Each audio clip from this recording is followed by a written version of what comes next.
Historien om ICA en spennende affære, som tar oss fra Ullensvang sine dramatiske daler, til Øygardens værbitte knauser, og til Voss. Du skjønner, det hele begynte i 1987.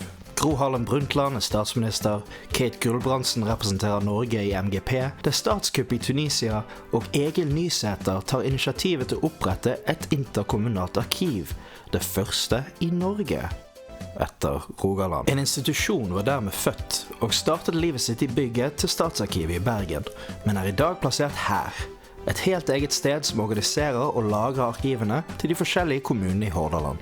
Bortsett fra Bergen, siden de allerede hadde byarkivet, som nå er i samme bygg som Interkommunale arkiv Hordaland, men ikke i samme bygg som Sentralarkivet i nabobygget, Statsarkivet 3 bygg bortenfor eller noen av disse arkivinstitusjonene i, ved og utenfor Bergen, samt andre arkiv i Hordaland, nå kalt Vestland. Forstått? Bra.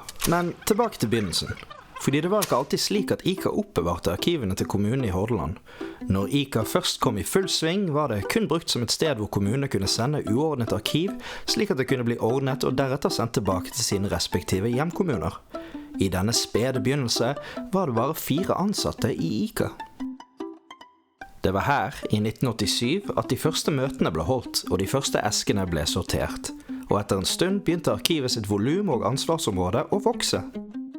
Det som originalt begynte som et samarbeid mellom bare 20 kommuner, spredte seg etter hvert som et virus, helt til alle de 32 kommunene i datidens Hordaland hadde blitt smittet med ICA-feber, som er kjempedødelig.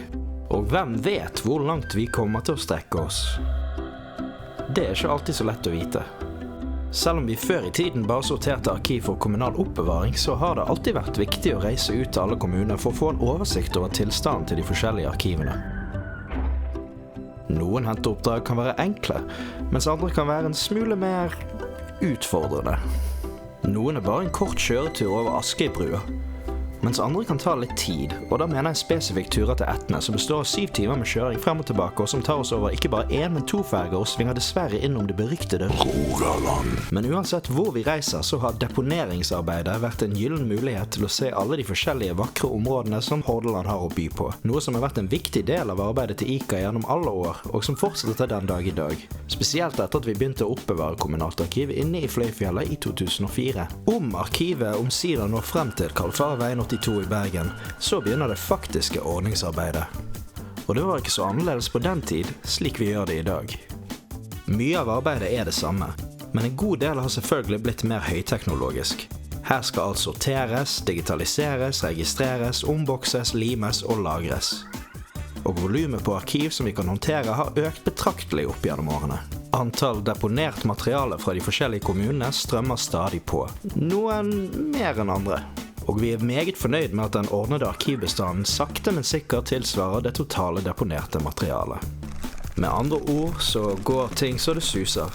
Visste du at hvis man tok alt papirarkivet som ICA har ordnet siden 1987 og stakt dem oppå hverandre i en bunke mellom Bergen og Månen, så hadde det nok ikke nådd så veldig langt, men med en overkant av 11.949 deponerte hyllemeter i fjellet, så hadde vi klart å strekke en rad med arkivesker over de 13 lengste broene i Vestland. Side om side er det nok til å dekke hele dagens Bømlo kommune, pluss Austrheim i et tynt lag med arkivark. Og da snakker vi bare om det fysiske materialet. I 2021 skaffet ICA seg en helautomatisk bokskanner som har virkelig skutt fart i digitaliseringsarbeidet. I de siste årene har det vært stort fokus på faren for tap av viktig dokumentasjon i kommunene. Særlig ser man at de digitale arkivene er utsatte. Arbeidet omkring sikring av dokumentasjonsforvaltningen i kommunene er viktig for at innbyggerne skal ha tillit til forvaltningen.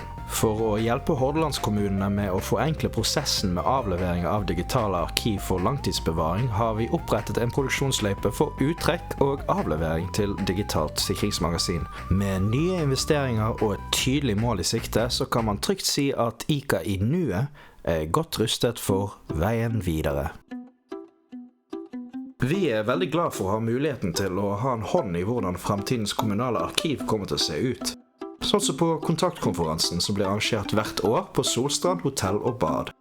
Bortsett fra i år. Denne konferansen er en anledning for faglig påfyll, fokus på arkiv og dokumentasjonsforvaltning, samt sosialt samvær og quiz.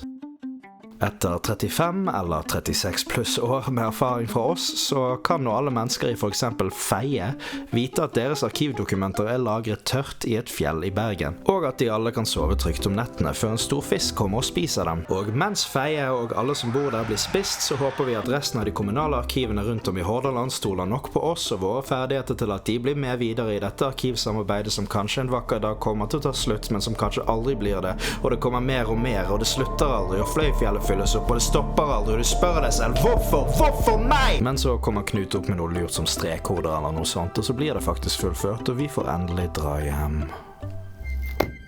Og snipp, snapp, snute, så var det fort 35 år til før vi en vakker dag blir ferdig.